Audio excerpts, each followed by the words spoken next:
पिताजी, मैं आपसे कुछ बात करना चाहता हूँ। कहो बेटे। जैसे कि आप जानते हैं, मैंने इंजीनियरिंग पास करने के बाद कहीं नौकरी करना नहीं चाहा। मैं एक फैक्ट्री खोलना चाहता हूँ। इसके लिए मैंने बैंक से 20 लाख रुपए का लोन भी पास करा लिया है। वाह बेटे, ये तो बहुत अच्छी बात है। अब इसमें 10 लाख रुपए अपने लगाने होंगे। अगर ये काम हो गया तो फैक्ट्री 3-4 महीने में ही शुरू हो जाएगी। फिर तो सारे रुपए 1 साल में ही वापस आ जाएगा। अब कहीं हाथ फैलाने से बेहतर मैंने सोचा कि क्यों ना पहले आपसे ही बात की जाए। बेटे, आदमी अपनों से अपनी बात नहीं करेगा तो किससे करेगा? लेकिन जहां तक रुपयों का सवाल है बेटे, इतने रुपए हमारे पास नहीं। अगर आप अपने रिश्तेदारों से ले लेंगे तो? अब तक सिर्फ इतनी इज्जत बाकी रह गई है कि हमने किसी के सामने हाथ नहीं फैलाया। अगर तुम लोगों के लिए हमने किसी के सामने हाथ फैला भी दिया तो उसका नतीजा कुछ नहीं निकलने वाला। बेटे, जब बड़ा पेड़ गिरता है ना तो उसे सहारा देकर खड़ा करने वाला कोई नहीं मिलता।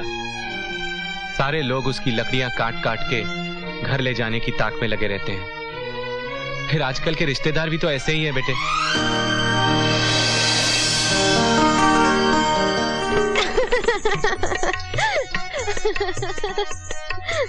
निरंजन बाबू, अगर आपको रुपए के लिए ही शादी करनी थी तो मुझसे कर लेते, मैं 10 लाख दे देती। तो अब शादी कर लेते हैं। लाओ 10 लाख। ना बाबा ना, कोई मुझे पहली बीवी बनाएगा तब इतनी कीमत चुकाऊंगी। दूसरी बीवी तो मैं सबकी हूँ ही। क्यों? अगर तुम्हारे पास सचमुच 10 लाख रुपए हैं तो दो ना। तौबा कीजिए, अगर इतने रुपए मेरे पास होते तो मैं अभी कोठे पर नहीं कोठी में नजर आती। चलो इतने रुपये ना सही, कुछ तो बचा कर रखा ही होगा। कुछ तो बचा कर रखना ही पड़ेगा, वरना बुढ़ापे में सितारा बाई की तरह पानी लगाते रहना पड़ेगा।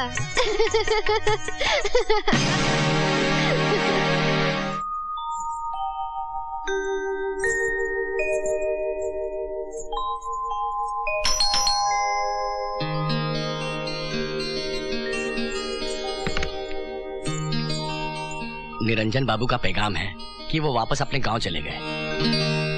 उन्होंने और कुछ कहा? जी और कुछ नहीं कहा।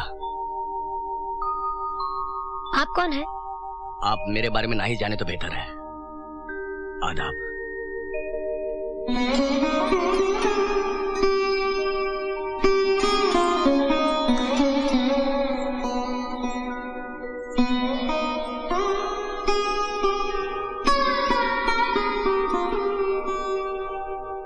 अगर 10 लाख रुपए देने की हमारी हैसियत होती तो निरंजन बाबू आज हमें इस तरह छोड़कर नहीं चले जाते।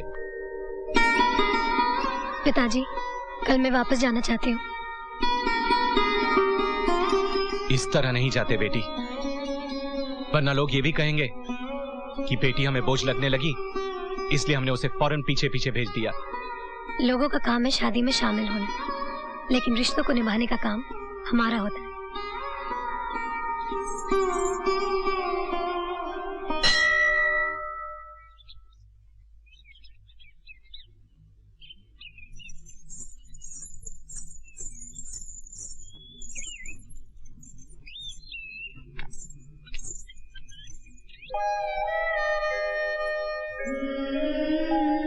तुम बेटी तो बहुत अच्छी हो, लेकिन उससे अच्छी तुम बहू हो। तुम बार बार यह एहसास दिलाती हो कि तुम जैसी औलाद को पाकर ये दीवान कंगाल नहीं रहा, धनवान बन गया है।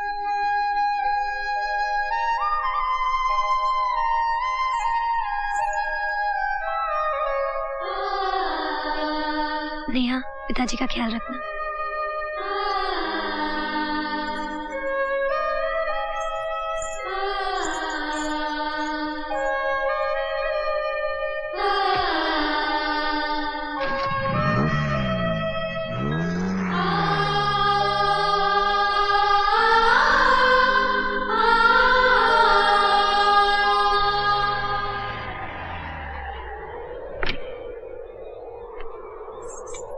Subscribe now and press the bell icon. Never miss an update.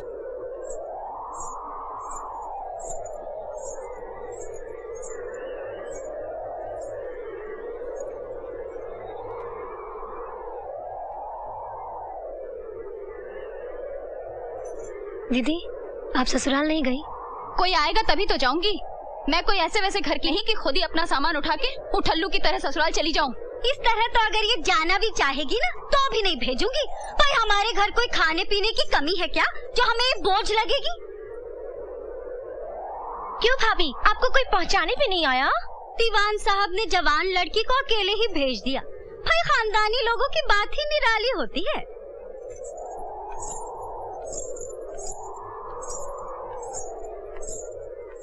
अरे ये क्या बहुरानी, अरे इस घर में खुद का बोझा उठाना मुश्किल है, ऊपर से तुम ये बोझा उठा रही हो। नहीं नहीं बने मियाँ, ठीक है। मैं नहीं हूँ क्या इस बोझ को उठाने को? आओ।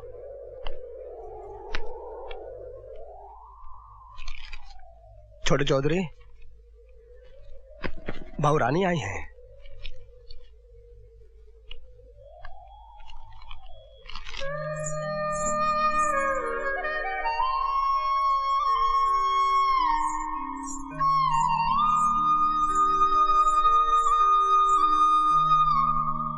आप इस तरह अचानक हमें छोड़ के चले आए।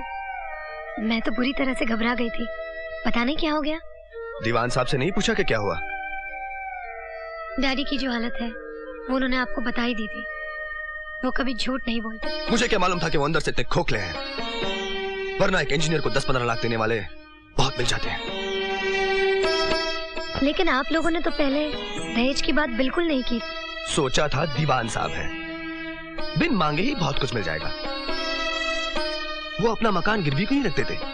उसे तो गिरवी रखा जा चुका है, उसी से तो हमारी शादी हो पाई है। उसे बेचा भी तो जा सकता है। तो फिर रहेंगे कहाँ?